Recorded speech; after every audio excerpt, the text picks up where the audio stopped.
Not really. I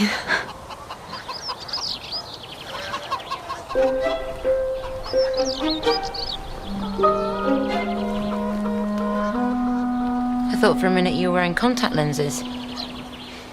How do you get those ringlets? By the application of hot irons. I'd be delighted to arrange yours if you'd let me. No. I may be losing grip on reality, but I'm still in control of my hair. Ow! Sorry. Just checking. What's a sandwich? Mr. Collins is a parson. Our father's cousin. He owns us. Longbourn is entailed to him. Were Papa to die, Mr. Collins could put us out like that.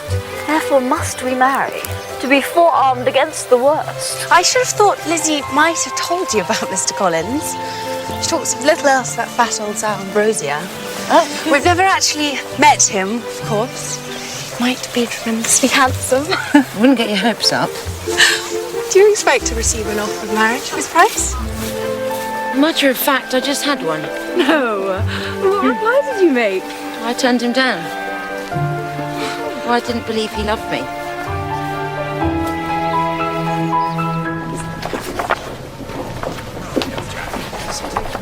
Kitty, pass me your knee. You must forgive my accosting you thus, but we have not been presented. You're Charlotte Lucas. Now you see you have utterly beguiled me. Kitty here tells me that lady is Lizzie's friend, Miss Price. And I'm at once consumed with jealousy, for Lizzie has never told me of you, yet you know my name before it is said. Wherefore did Lizzie neglect to tell me about this book? I never knew her started. She didn't confide in me either, originally. I myself got it from somebody else. Worse and worse. Wicked Lizzie offends us both. Who told you of the book? Lady Ambrosia. How characteristically eccentric of our friend to have confided in her. But odder still for Ambrosia to have discussed it with you. Lady Ambrosia is, after all, a corpulent female pig. What sort of trick is this, Miss Lucas? What sort of trick are you, Miss Price?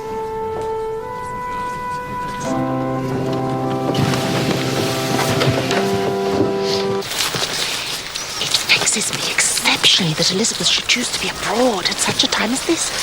And Hammersmith, Mr. Bennet, is Hammersmith a likely sort of place? I was not aware it was abroad, my dear, but I salute your superior command of geography. We are arrived, Miss Price, at a particularly fine prospect. Netherfield Park. According to disposition, one can marvel at the delicate masonry of the windows, or thrill to the wealth of the tenant. I learn in church from Mrs. Lucas that chiefest among Mr. Bingley's guests is Mr. Fitzwilliam Darcy of Pemberley. I have attended the disclosure with the reverence befitting all your utterances, my dear. Now kindly explain it to me. Darcy, Pemberley, with 10,000 a year. My joy, accordingly, is unconfined. Jane, it appears you must now marry Mr. Darcy instead of Mr. Bingley. It's not presently my plan, sir, to marry either gentleman. No, but it is your mother, so choose your hymns. What say you, Miss Price? Shall Jane be wedded to this Mr. Darcy? Kitty, you are overstimulated. But Miss Price is quite Delphic, Mother. She prefigures all. I have no idea. Perhaps it is Elizabeth who shall be married. Elizabeth's not here.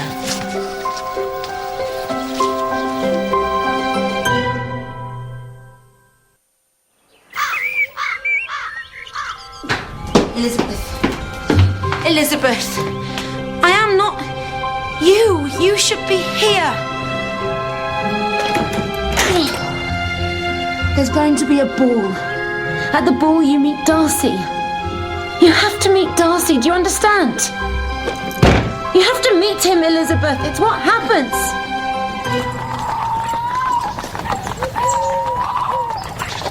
I'm so looking forward to the prospect of Mr. Fitzwilliam Darcy. I hate a man with too much money. Mary, that's very modern and I dare say very clever, but you will oblige me. Last minute lippy. For luck. It's all the rage in Hammersmith. evening, Miss Bennet. Make sure you dance with Mr. Bingley. It's important. Miss Price, you really are alarming. Explain your meaning. I can't. I don't know what will happen if I do. I'm just saying, tonight is supposed to be fun. To have a lovely time with Bingley. Let's get to work.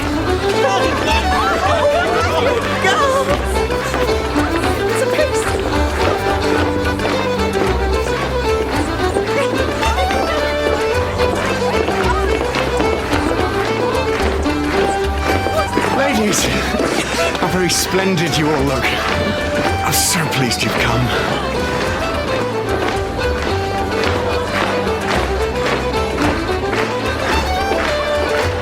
Will you excuse me, Mr. Bingley?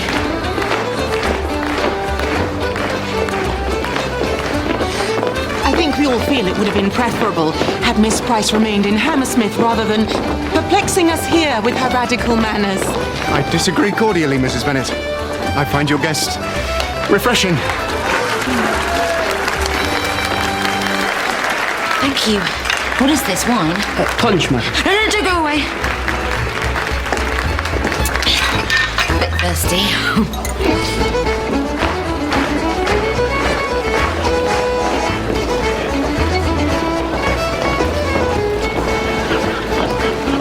Miss Price, allow me to introduce Miss Bingley. How do you do? I am not choking, which must be counted in one's favour.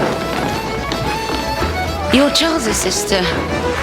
One cannot deny the accusation, however unused to being defined in terms of one's brother. No accusation, Caroline. Your brother's a gentleman.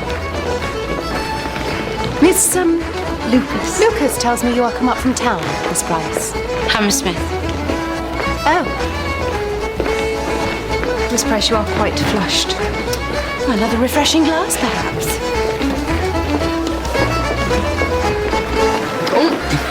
Oh, we're both of us in a dream, Miss Price. More than you know, Mr. Bingley.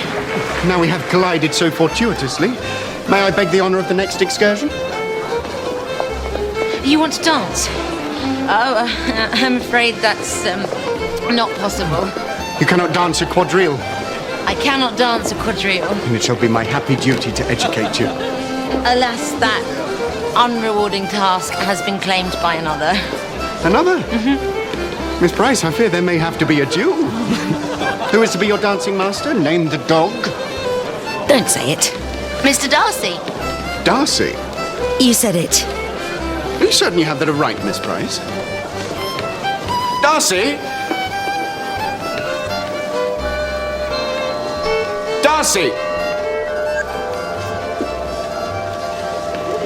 A most grievous slur has been cast upon your character. Miss Price here says she won't dance with me because you've already asked her. Is that right?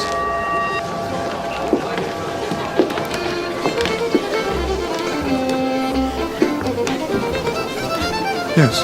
Yes! What fresh lunacy is this, sir? You've never lifted a hoof to dance in your life. Until this evening, I'd not had the honour of being acquainted with Miss Price. Well, this is an event of some significance, Miss Price. Quite unprecedented. Darcy regards all forms of sudden locomotion as emblematic of ill breeding.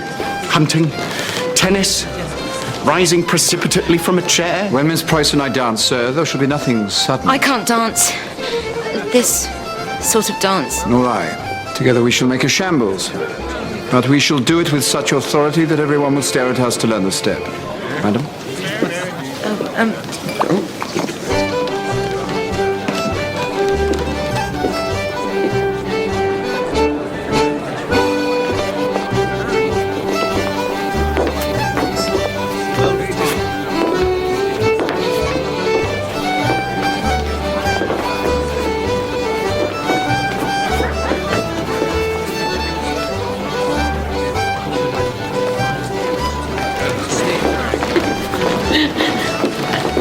I don't know what to say.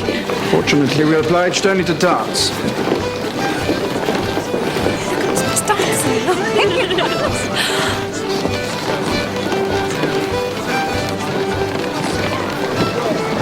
Why did you say yes?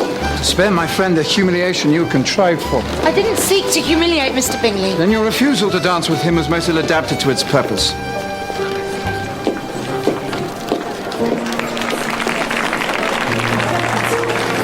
I'm drunk. I need a fag. I've got one fag.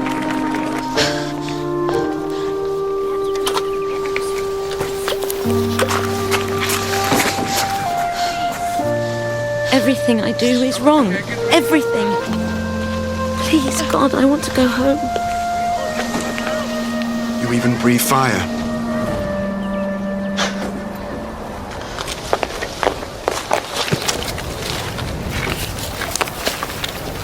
Oh, gosh.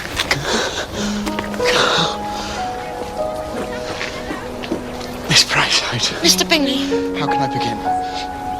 you and I, we come from very different worlds. More different than you could possibly imagine. Miss Price, In my world, Mr. Bingley, all I ever do is dream about the loveliness of your world. The stately, elegant rituals and pace of courtship, of lovemaking, as you call it, under the gaze of chaperones, of happiness against all odds, and marriage. Here I am. I talk to you for 2 minutes. I kiss you and you...